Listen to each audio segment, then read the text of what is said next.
তাহলে জিকির কিভাবে করব?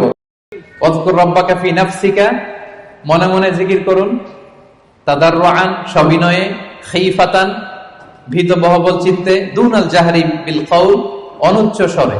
আর হাদিসে এসেছে খালিয়ান, গোপনে, ফাফাদাত আইনা, অশ্রুসিক্ত নয়।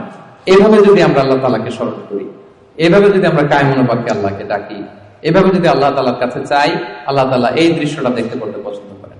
তাহলে জিকিরের পদ্ধতি সবার কাছে ক্লিয়ার। এর বাইরে যে লম্ফজম্ফ দিয়ে অদ্ভুত কিম্ভূতকিমাকার আওয়াজ করে জিকির করলে এটা হবে?